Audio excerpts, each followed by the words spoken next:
Bom dia a todos, sejam todos muito bem-vindos ao KSSF, que comemora esse mês mais um aniversário, mais um ano completado de vida, mais um ano de muito trabalho, mais um ano de um local onde que se trabalha a lapidação interior.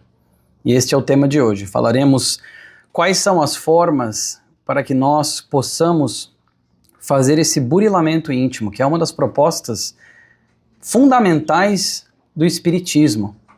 Fazer com que nós saiamos do prático, do teórico, para as aplicações no nosso dia a dia, para as transformações verdadeiras, aquelas transformações do espírito, não as transformações materiais que são efêmeras, aquelas que vão ficar para trás posteriormente, quando nós deixarmos tudo isso aqui em alguns anos, espero que muitos anos, bem vividos.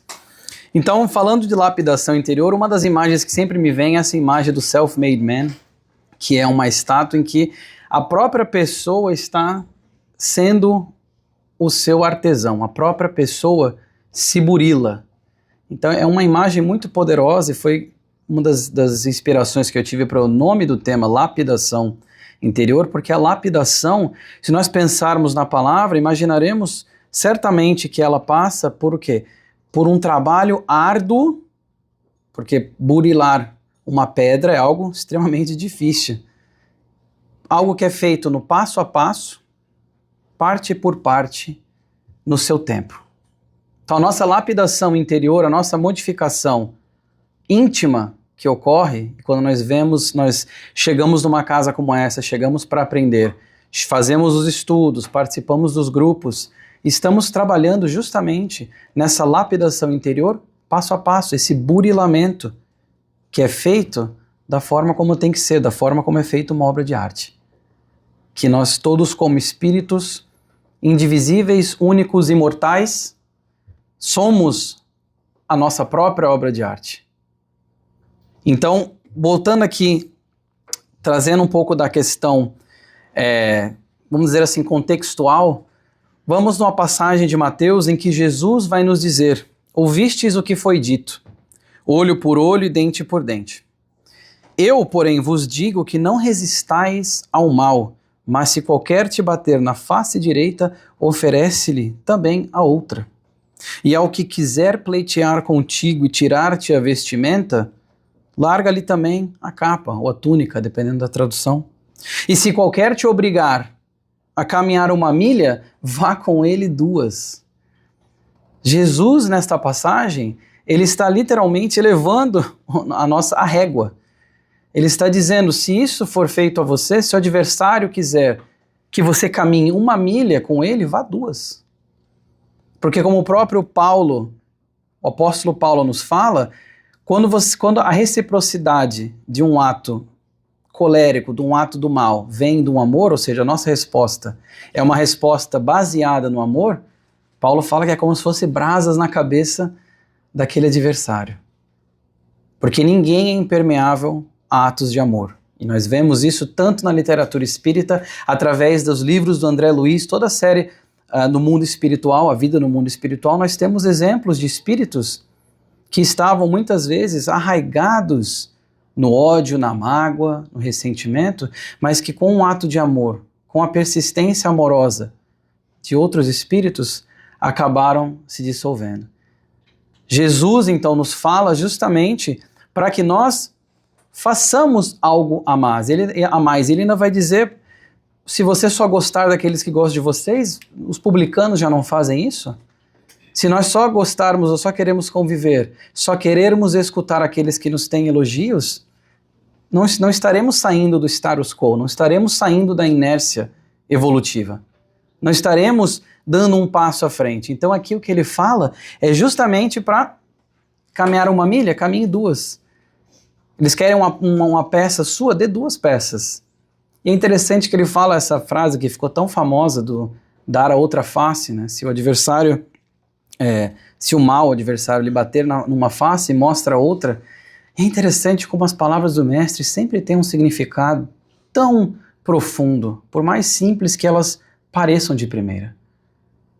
Pensemos na face, o que seria alguém dar um tapa na face e nós oferecermos a outra? A face como sendo algo, o nosso rosto como sendo o nosso cartão de visita, como sendo uma área, vamos dizer assim, intocável da pessoa.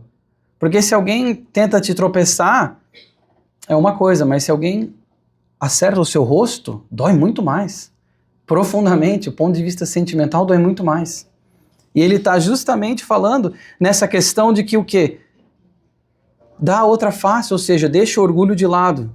Dá a outra face. A lei da reciprocidade, olho por olho, dente por dente, talião, etc., teve o seu papel.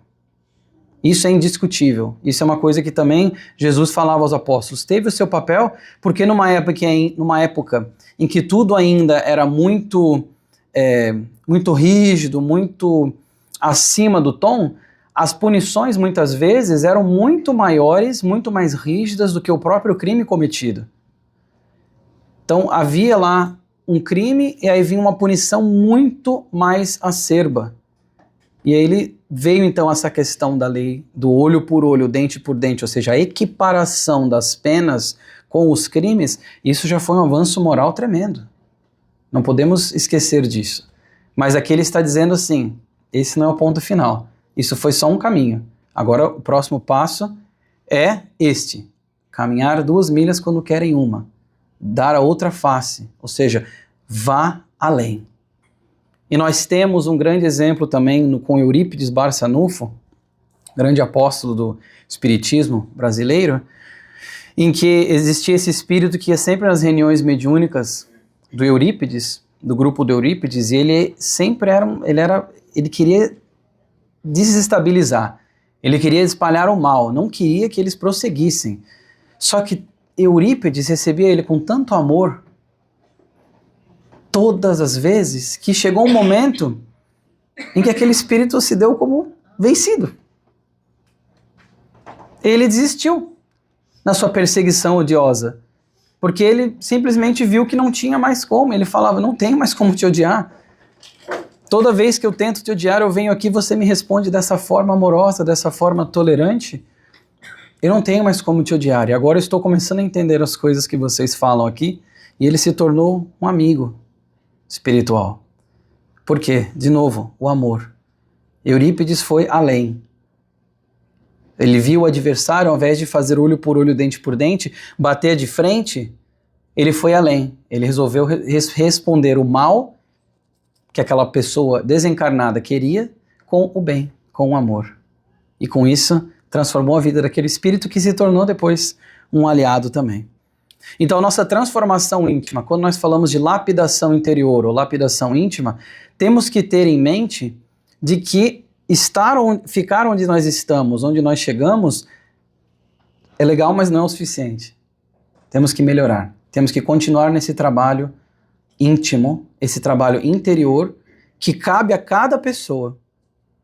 Porque a nossa evolução, eu sempre falo, ela é individual e intransferível. Nós estamos aqui no mesmo barco chamado Terra, como espíritos encarnados, passando por problemas, por sofrimentos no planeta das lágrimas, como eles falam muitas vezes na literatura. Mas nós todos aqui temos a nossa individualidade e a nossa evolução, ela é intransferível. Ninguém pode fazer a minha evolução por mim, só eu posso fazê-la. Ninguém pode fazer essa lapidação, esse processo, por mim. Eu tenho que pegar o cinzel. Eu tenho que prosseguir no burilamento. Então, entendamos, e por isso que eu quis falar que foi contextualizar aqui, para que nós estejamos na mesma página na conversa de hoje, uma conversa leve, eu diria até, entendendo quais são os pré-requisitos da lapidação íntima, como chegar na lapidação íntima, porque já sabemos da importância da lapidação íntima. E aí aqui no livro dos Espíritos, eu mudei um pouquinho o design dos meus slides, espero que gostem. Na pergunta 919, nós temos qual o meio prático mais eficaz que tem o homem de se melhorar nesta vida e resistir ao arrastamento do mal. Vejamos que pergunta interessante. Pergunta 919, quase chegando já ao final do Livro dos Espíritos, qual que é o meio mais prático? Eu adoro essa parte, porque é um prático, é o meio, ou seja, o meio que nós consigamos aplicar. Qual seria esse meio mais prático, então, e eficaz, ou seja, prático mais eficaz que o homem tem, que a pessoa tem, de se melhorar nessa vida e resistir ao arrastamento do mal? São dois itens que eles estão em conjuntos, melhorar nessa vida e resistir ao arrastamento do mal. Tendo em mente a pergunta 459 do Livro dos Espíritos, quando eles perguntam qual que é a influência que os espíritos têm em nós, que o plano invisível tem em nós, e eles falam, muito mais do que supões. Nós somos muito mais influenciados, estamos em muito maior conexão e intercâmbio com o plano invisível do que nós suponhamos. Isso é algo de se pensar sempre. Então, tendo em vista que nós estamos sendo influenciados e nós estamos também influenciando, qual que é o meio mais prático, então, do melhoramento? E eles vão dizer, um sábio da antiguidade vos disse, conhece-te a ti mesmo. Os espíritos, então, trazendo uma fala, um conhecimento que já foi passado muito antes do advento do espiritismo, em meados de 1800 na França. Muito antes. Então eles estão falando, o melhor meio é o quê? Conhece-te a ti mesmo. Falando de lapidação interior, temos então que falar dessa frase tão célebre, que eu acho que todo mundo aqui fala grego, então não preciso traduzir o que está ali para vocês. No templo de Apolo em Delfos, essas as ruínas, tinham 3 frases lá, vamos dizer, 3 dizeres, e um deles foi o que ficou mais conhecido, que é o conhece-te a ti mesmo. Quando o célebre filósofo foi lá e começou a usar essa frase já estava lá, ele não cunhou essa frase, por assim dizer, popularizou-a. Mas a frase no templo de Delfos não era só o conhece-te a ti mesmo. Isso é interessante, tinham 3. E eu acho que muitas vezes a gente não tem conhecimento das outras 3. A segunda é nada em excesso. Olha quanta sabedoria. Conhece-te a ti mesmo, nada em excesso, ou seja, já trazendo a questão tão importante do equilíbrio. Nada em excesso. Quando nós passamos da conta, quando nós infringimos um limite, haverão repercussões. Não é verdade? A lei de causa e efeito é imutável. Então, quando nós estamos, às vezes, passando desse limite, haverá, sim, uma resposta. Quando nós estamos, até a parte física, se nós pensarmos, se nós formos comer e comeremos demais, o nosso corpo vai reagir. Existirá uma resposta negativa no nosso corpo. Quando nós exageramos sem dormir, talvez, para trabalhar muito, vai ter uma resposta negativa. Enfim, nada em excesso, ou seja, conhece-te a ti mesmo, nada em excesso.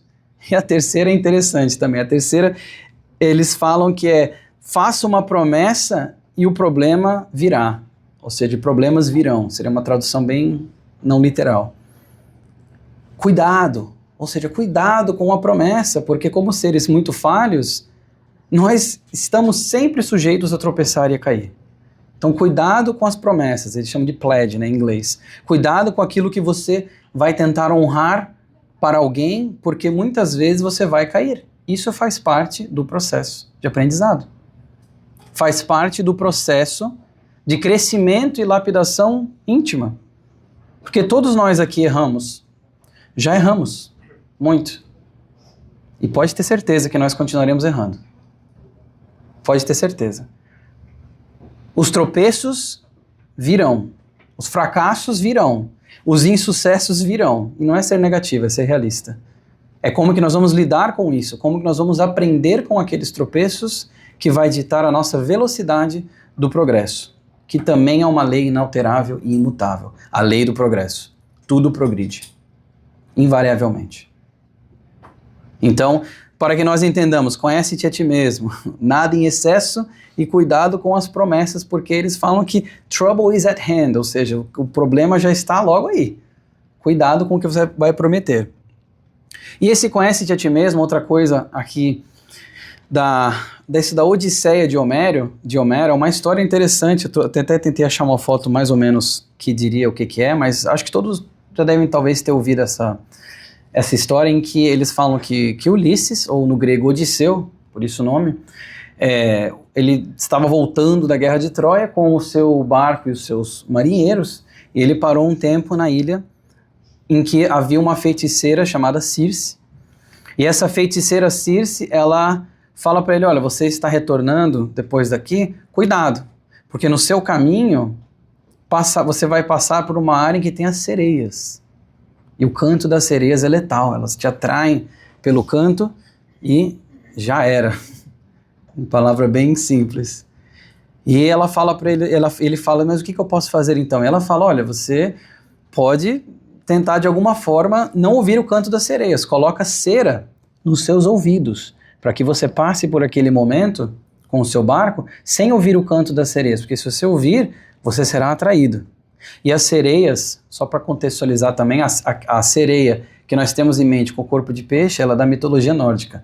A sereia mesmo nessa época dos gregos era um busto e cabeça de mulher e era mais ave, parecia mais uma ave. E aí, Ulisses, ou Odisseu, pega então o seu barco, prossegue no seu caminho. Quando chega justamente na parte que tem as sereias, ele vê que começa a dar uma acalmada ali no ambiente, o vento já dá uma amainada. E aí o que ele faz? Ele vai lá e fala para os marinheiros dele o seguinte, olha, coloquem vocês cera nos ouvidos, porque eu não quero perder vocês, mas eu quero ouvir o canto das sereias. Porém, me amarrem no mastro. E não me escutem se eu pedir para sair. Me coloquem no mastro. E aí eles fazem o que? Eles colocam a cera nos ouvidos, amarram então o Ulisses no mastro, e quando eles estão naquela hora que as sereias vêm, começam a fazer o canto, começam a tentar atraí-los, o que acontece? Ele ouve o canto das sereias, ele começa a implorar para os marinheiros soltarem ele, porque ele quer ir com as sereias, seduzido pelo canto maravilhoso delas, mas ele está amarrado ao mastro. E os seus marinheiros estão com a cera no ouvido, não ouvem, continua e ele retorna. Conhece-te a ti mesmo. Pensemos se Ulisses naquele ponto tivesse sido orgulhoso, é claro que é uma história fictícia, mas se ele tivesse sido orgulhoso e falado, não, eu acabei de vencer uma guerra, eu não vou cair por um canto de umas sereias, que são figuras mitológicas, né? Não, mas ele falou, ok, então eu quero ouvir, mas eu me conhecendo, sabendo que eu sou sujeito sim a essa sedução, a esse canto que falam que é tão poderoso, eu quero ser prendido ao mastro. E ele vai lá e ele é amarrado ao mastro. Então aí nós já temos também algumas pistas, algumas dicas, para nós entendermos do que será o conhece-te a ti mesmo. Por que será tão importante esse autoconhecimento, esse autodescobrimento no caminho da lapidação interior? Porque aí nós saberemos, de uma forma simples, aquilo que nós precisamos ainda trabalhar. As arestas que nós ainda precisamos aparar. Quando nós temos a coragem de olhar para dentro, nos conhecer e dizer, realmente, eu tenho essa fraqueza, vou me adaptar e vou trabalhar nela. E aí eu trouxe então 2 dos grandes inimigos da nossa evolução. As 2 grandes chagas, como nós aprendemos no Evangelho, no Livro dos Espíritos, 2 grandes chagas da nossa evolução moral. Porque a evolução intelectual, como um povo, nós já estamos num ponto muito suficiente, muito bom, por assim dizer. De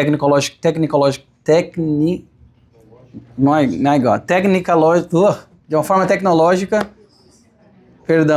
de uma forma intelectual, dessa forma da tecnologia, o avanço já é algo que nós possuímos para dar esse próximo passo. Mas o avanço moral ainda é aquele que está lagging behind, ainda é aquele que está ali sendo quase que arrastado como população humana. Basta entrar na internet.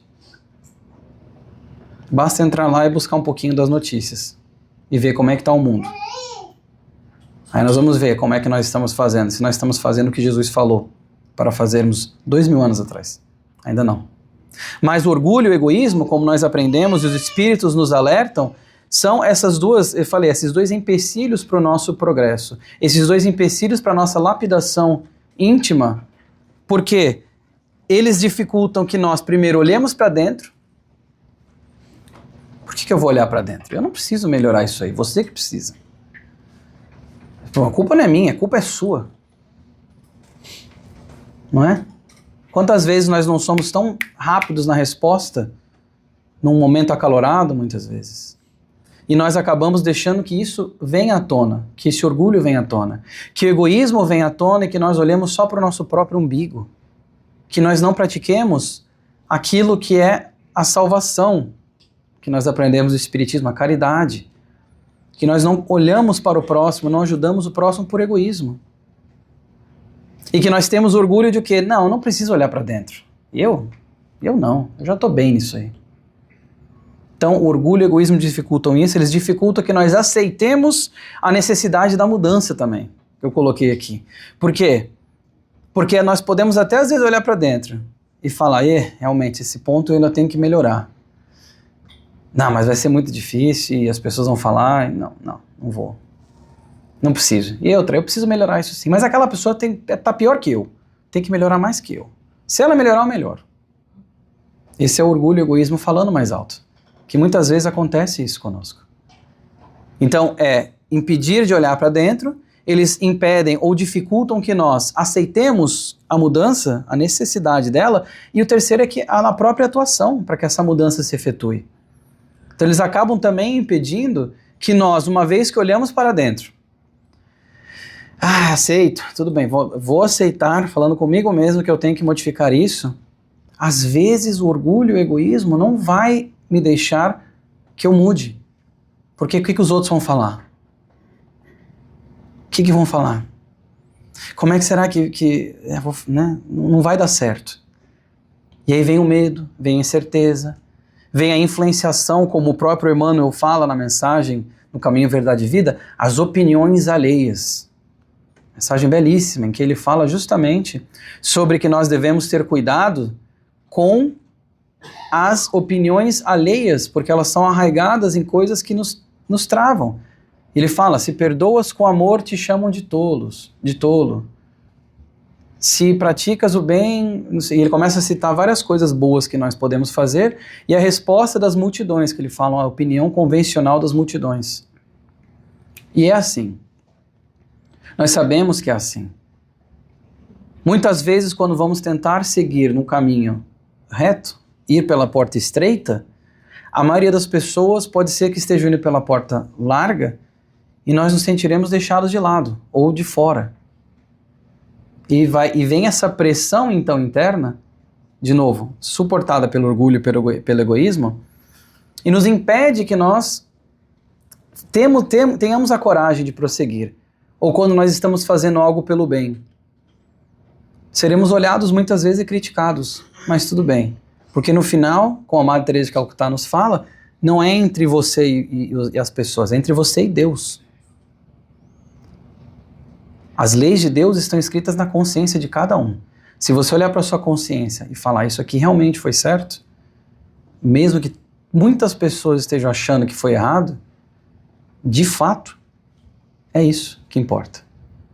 E aí nós temos então, às vezes, fatores que são, vamos dizer, externos, fatores que nos visitam, que vêm e que ajudam nesse burilamento interior, nessa lapidação interior, quase que nos impelem, ou como diz o Emmanuel, os aguilhões, que é aquela ferramenta pontiaguda que se cutuca o boi quando o boi fica empacado, vem esse aguilhão e nos cutuca para que nós continuemos avançando, e a dor é um deles. A dor é um fator muitas vezes externo que nos impulsiona na lapidação interior. E eu adoro esse desenhozinho, tão simples, mas tão legal, das coisas que nós podemos fazer com a dor. Podemos sofrer, simplesmente sofrer, ser esmagados pela dor. Podemos arrastar essa dor conosco, sem fazer nada, mas simplesmente arrastando ela. E muitas vezes essa dor aqui do arrastamento, eu sempre penso na dor da mágoa, da falta do perdão, que é isso. É arrastar esse pedregulho conosco. Ou nós podemos então analisar a dor, por que será que ela está vindo? O que será que eu posso aprender com a dor? Nós podemos também aprender com ela e nós podemos aceitar a dor. Veja que ele está sentado em cima da pedra. A pedra está ali, não vou conseguir mover, então pelo menos vou aceitar que a pedra está aqui. que aquela dor me visitou. E o ponto final, que é quase como que muitas vezes uma sequência de eventos, uma sequência de ações e atitudes que nós temos para com a dor. O último e o tão importante, tão necessário, condizente com a nossa fala de hoje é o quê? Transformar a dor. Vejamos que tem um coração ali, transformado daquela pedra, daquela dor que visitou. Porque como eu sempre gosto de falar essa frase, porque é uma das minhas favoritas do Emmanuel, a dor é um constante convite da vida a fim de que aceitemos uma entrevista com Deus. É um constante convite da vida, porque uma vida aqui no planeta Terra sem dor não existe. Nem que seja dor física. Não existe. Ainda é um planeta de provas e expiações, passando por um planeta de regeneração, para um planeta de regeneração, muito longe de ser um planeta divino, feliz. As dores fazem parte, como eles falam, o planeta de lágrimas, choro e ranger de dentes. A dor é inevitável. A presença dela em nossas vidas vem de uma forma ou de outra, mas ela vem.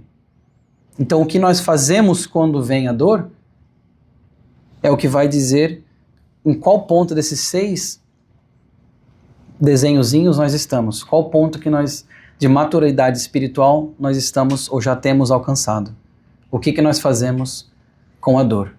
E é um convite, constante convite da vida, a fim de que nós aceitemos uma entrevista com Deus, porque quando vem a dor, é que nós somos perguntados por nós mesmos, onde que está a nossa fé, de fato? Onde que está a nossa fé na providência divina? Onde que está a nossa fé e a nossa crença e a nossa certeza em um Deus justo, infinitamente perfeito, em todas as suas qualidades, bom e amoroso? Quando vem a dor, nós temos esse chamamento. Porque principalmente para as dores que são muito grandes, que laceram o espírito, essas sim, nós muitas vezes, quase como uma reação, nós pensamos, isso é uma injustiça, não tem como acontecer isso comigo. Não pode estar acontecendo comigo. Onde está Deus que não impediu que isso acontecesse? E são nesses momentos que nós somos chamados ao testemunho. Nós somos chamados a olhar para nós mesmos e ver onde é que está a nossa fé. Onde é que está a nossa compreensão de fato sobre esses quesitos que nós já estudamos em outras reencarnações e estamos estudando também nesta. Sobre a multiplicidade das existências, sobre um Deus justo e amoroso, sobre provas e expiações. Quando nós colocamos isso em mente, as provas e expiações e a justiça divina, as dores se transformam em mensageiras. Elas não são somente algozes, elas se transformam em mensageiras, porque elas trazem consigo um aprendizado de algo que ou nós acolhemos para nós como parte da nossa evolução, são as provas, ou que nós recebemos porque tivemos que receber, que são as expiações. São as correções, é a correção de um desvio, como a Joana fala, um desvio do caminho, que nos faz colocar de volta no caminho através dessa medida compensatória da expiação.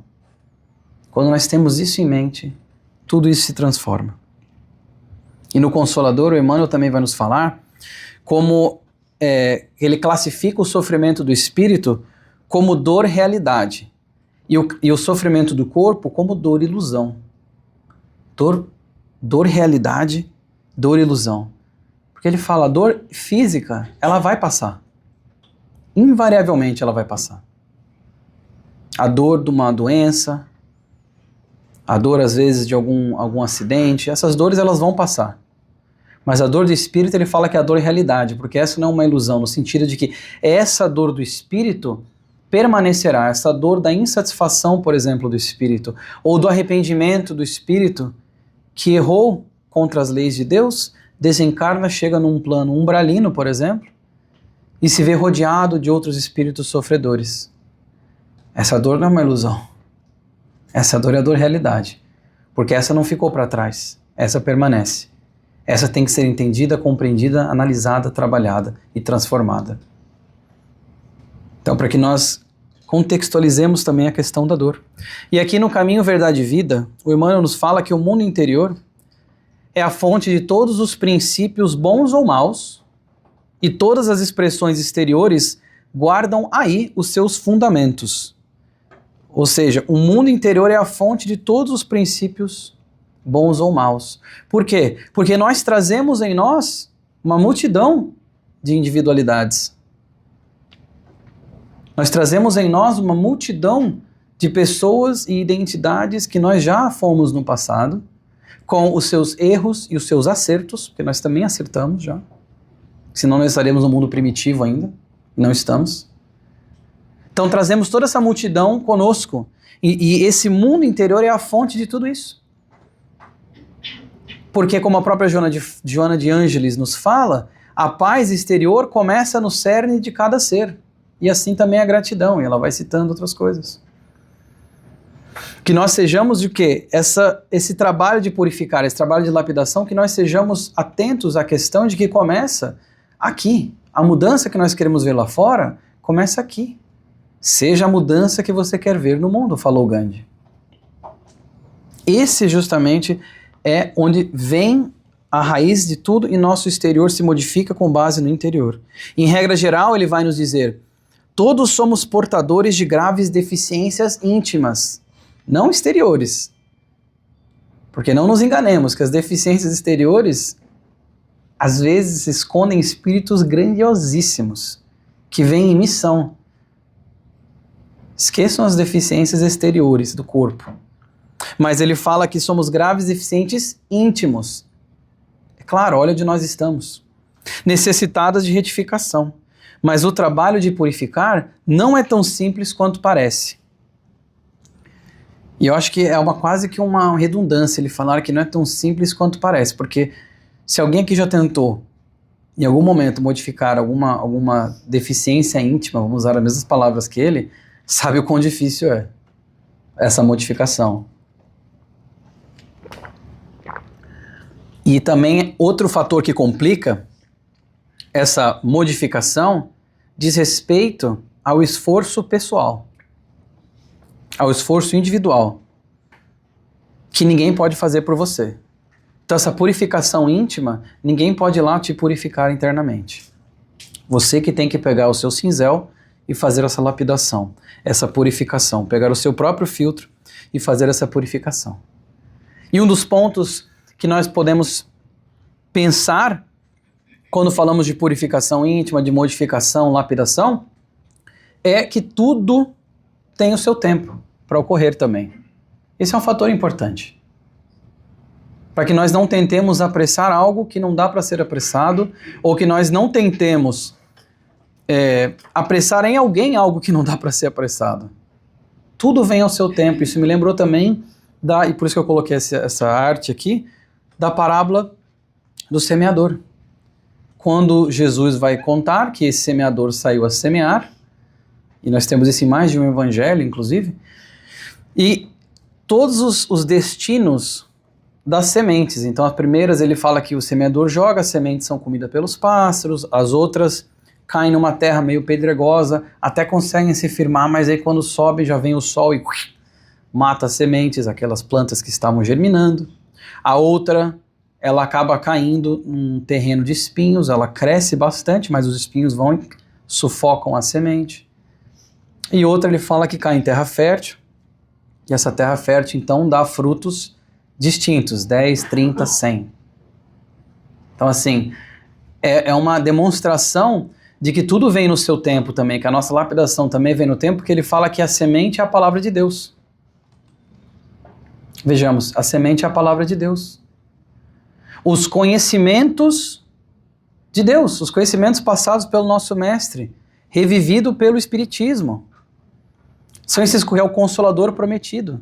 São esses conhecimentos que nós temos que entender que várias vezes nossos corações foram como esses terrenos, ora pedregosos, ora com espinhos que vêm e sufocam a palavra de Deus, ou seja, não a palavra em si, mas os conhecimentos provindos da palavra que são sufocados pelos espinhos, orgulho e egoísmo, que impedem que aquilo de fato cresça, aquela planta de fato cresça. Outras são o quê? Acabam germinando. Mas tudo no seu tempo. A semente fora de estação não germina. Clarencio falou isso para o André Luiz. Nós entendamos que a nossa modificação, a nossa proposta da purificação, da lapidação íntima, passa também pelo entendimento de que tudo tem o seu tempo. Não esperemos que o outro se modifique para que nós nos modifiquemos. Quando nós vamos nos modificar, não tentemos também virar santos. Tem uma companheira minha espírita que ela fala que ninguém dá salto quântico numa reencarnação. Nós estabelecemos certas metas antes de vir ao plano da Terra. Nos mantemos com essa, não vamos tentar virar um Jesus amanhã, não existe isso. É impossível. Hã? Virar um espírito crístico. Não tem como ser isso. Tudo vem ao seu tempo. E está tudo bem. Mas isso não é desculpa para ficarmos parados e dizer, não, é devagar mesmo, vou ficar aqui no banco de trás do carro só observando a paisagem. Não. Somos motoristas. Mas a realidade é que tudo vem no seu tempo, a modificação do outro também vem no seu tempo. Porque quem sabe as pessoas que nos rodeiam, que tipo de coração que elas estão fazendo esse comparativo com os terrenos.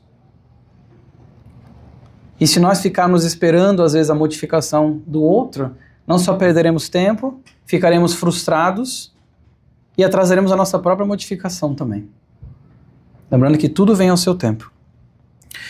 No Palavra de Vida Eterna, o Emmanuel fala que a metamorfose essencial, entretanto, para nós, será sempre aquela que nos alcance o imo da alma. A metamorfose, a mudança essencial é aquela que alcança o imo da alma. Não é só aquela da aparência física, mas sim aquela que modifica o interior, como ele já falou, que isso é o que de fato importa. Para que o bem apareça, contudo, não aguardemos que semelhantes luzes venham inicialmente dos outros. Comecemos de nós, sem demandar com alguém ou contra alguém. Seja a mudança que você quer ver no mundo. Se você quer um mundo mais paciente, mais tolerante, seja você mais paciente, mais tolerante. Se você quer um mundo mais caridoso, mais amoroso, seja você o primeiro a dar o passo. Que na verdade estará se juntando a outros que já estão no passo. Que é ótimo. Porque nós nunca estamos sozinhos. Seja os encarnados ou os desencarnados. Porque não existe trabalho no bem que passa despercebido. Chico Xavier nos falou. Todo o trabalho do bem contará com amigos espirituais, amigos do invisível, que estarão nos auxiliando, nos amparando. Então tenhamos em mente que nós não devemos, como ele fala, aguardar as luzes do amor, as luzes da caridade, as luzes do perdão, da paciência, da tolerância, no outro primeiro. Que o outro se modifique para que eu me modifique. Comece você. Nós não conseguimos, de fato, controlar o nosso ambiente ao redor, conseguimos controlar o que nós fazemos, não conseguimos controlar o que o outro faz. Então que nós olhemos para nós e pensemos o que eu posso fazer, como que eu posso ser diferente. Aí está a chave. Aí está a chave dessa metamorfose interior. E a Joana de Ângeles, que é uma das grandes apóstolas, poderia dizer assim, da transformação interior, com toda a sua série psicológica, ela tem muito a nos ensinar. Ela fala, por exemplo, o seguinte, ela fala, aprofunda-te a autoanálise e tenha coragem de te desnudares perante a própria consciência. Enumera as tuas mais graves emoções perturbadoras e raciocina sobre a sua vigência no teu comportamento. Enfrenta-as uma a uma, pouco a pouco, não as justificando nem as escamoteando sob o desculpismo habitual. Olha só, então ela fala, aprofunda a autoanálise, mas com a coragem de desnudar perante a consciência, com a coragem de olhar para nós mesmos, visitar a nossa própria consciência e falar, será mesmo que eu agisse correto naquele ponto? O que eu posso fazer diferente na próxima vez que a calúnia me visitar, que a injúria me visitar, próxima vez que eu seja vilipendiado, próxima vez que alguém tem uma ação irada comigo? O que eu posso fazer diferente? E olhar para a própria consciência. Ela fala, ter a coragem de se despir e olhar para a própria consciência. E eu acho legal que ela fala que nós enumeraremos então as mais graves emoções perturbadoras e raciocinar o quanto que elas nos estão influenciando ainda. O quanto que o orgulho e o preconceito e o egoísmo e tudo isso ainda estão vigentes em nossas emoções, direcionando as nossas emoções, e isso acaba resultando em ações mais baixas.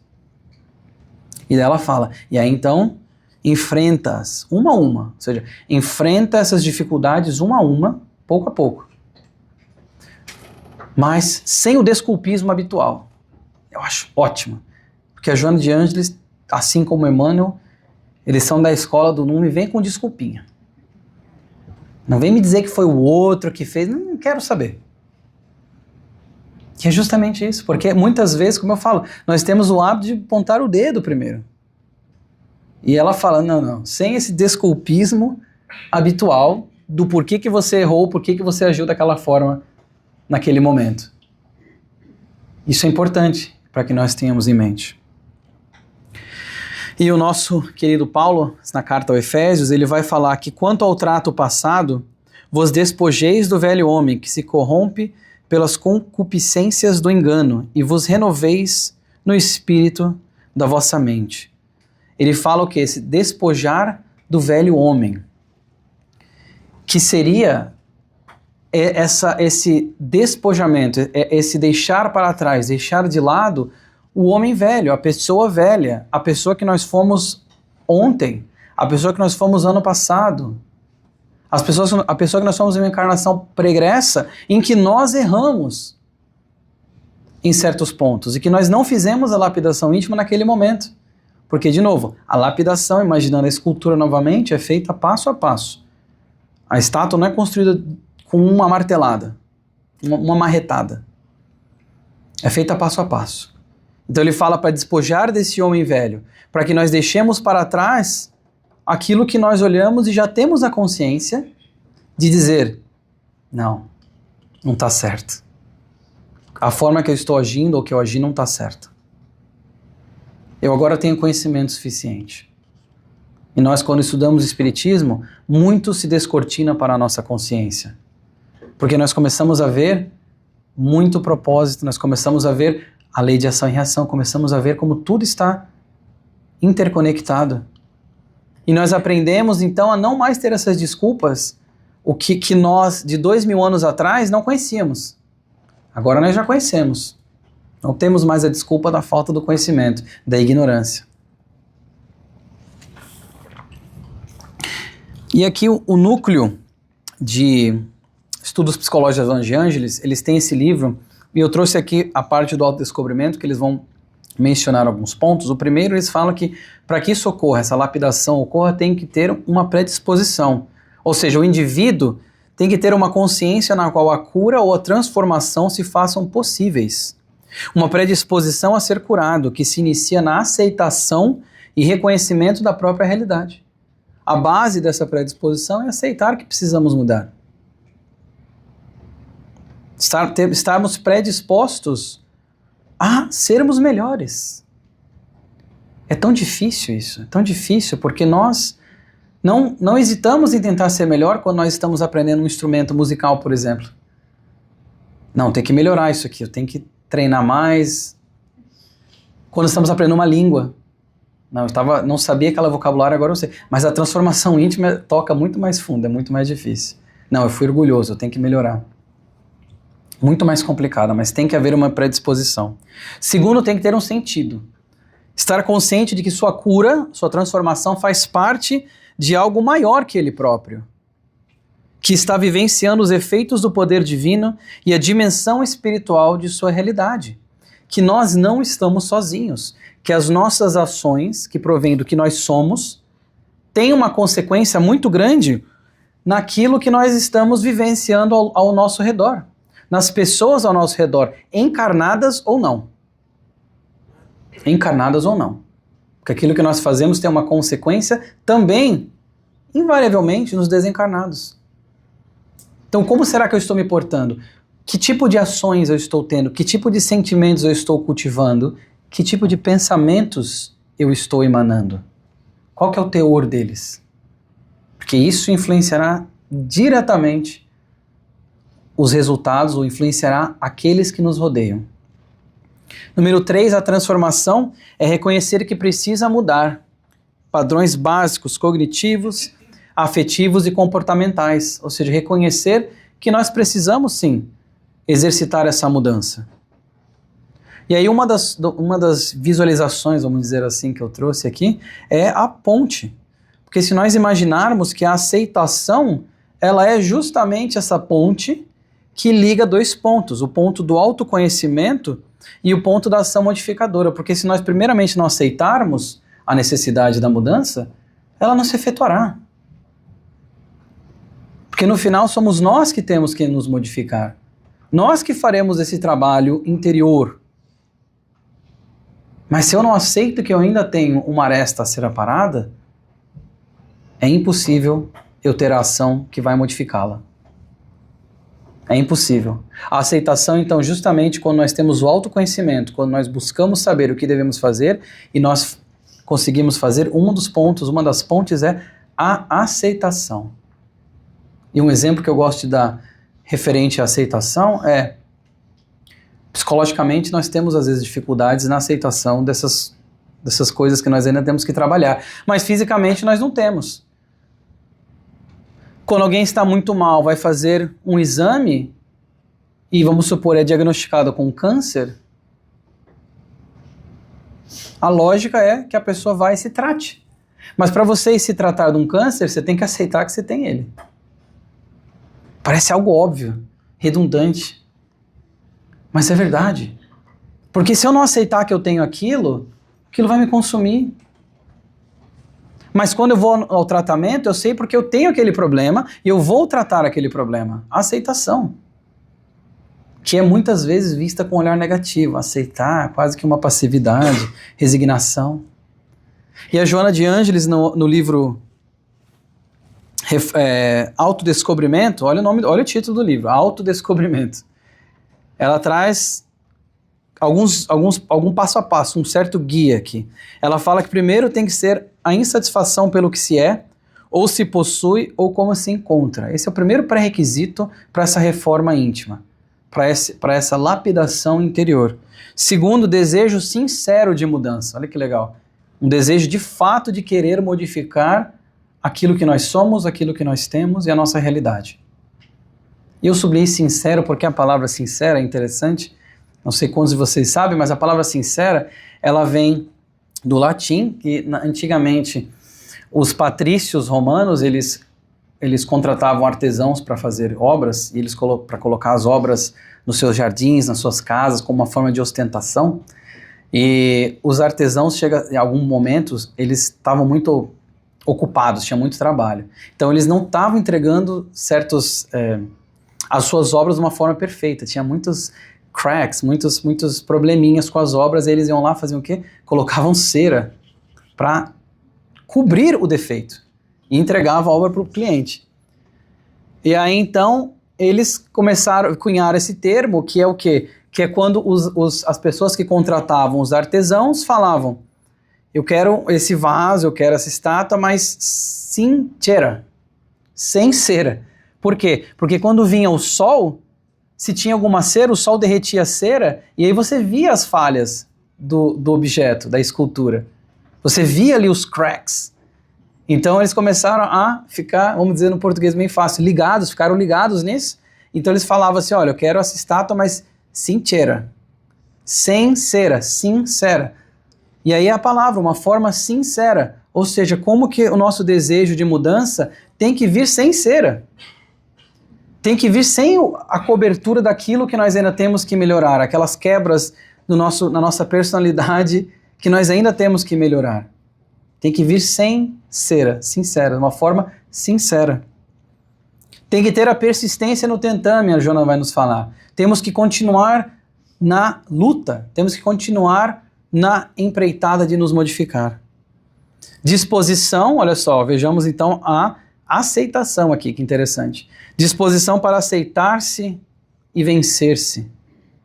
Tem que ter essa disposição, para que eu amanhã seja uma pessoa melhor do que eu fui hoje, porque na verdade a corrida é comigo mesmo, não é com o próximo.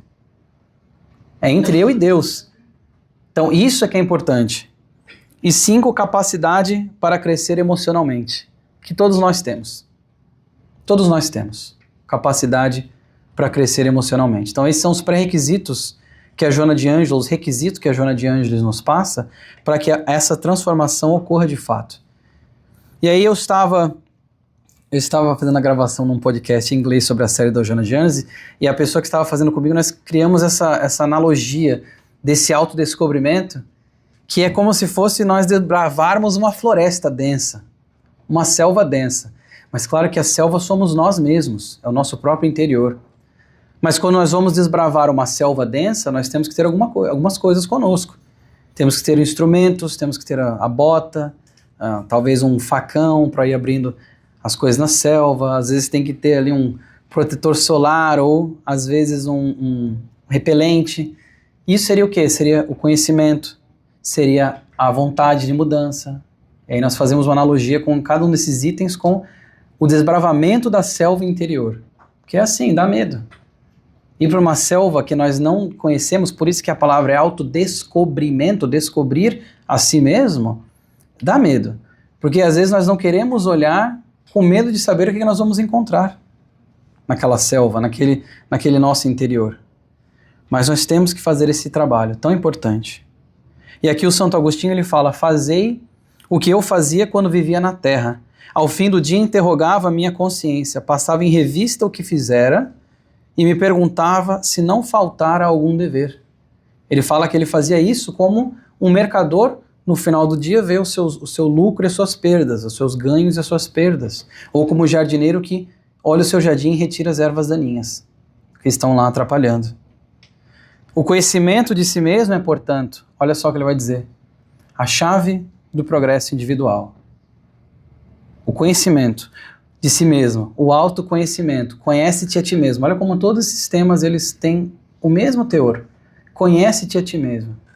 Veja onde que você precisa parar as suas arestas ainda. É o progresso da chave individual. Ou seja, a chave do progresso individual. É a chave para essa transformação interior. Kardec nos fala que muitas faltas que cometemos nos passam despercebidas. Não é verdade? Às vezes os outros percebem e nós não. Se efetivamente, seguindo o conselho de Santo Agostinho, interrogássemos mais a miúde a nossa consciência, veríamos quantas vezes falimos sem que o suspeitemos, unicamente por não perscrutarmos a natureza e o móvel dos nossos atos.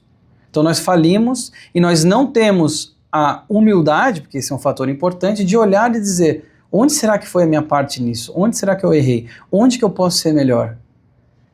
Ele fala que isso passa despercebido porque nós não temos esse hábito. Santo Agostinho está falando de um hábito, que é um comportamento repetido várias vezes. De uma forma natural, um hábito. E pela soma que se derem as respostas, podemos computar a soma de bem ou mal que existe em nós mesmos. É o que Allan Kardec nos fala.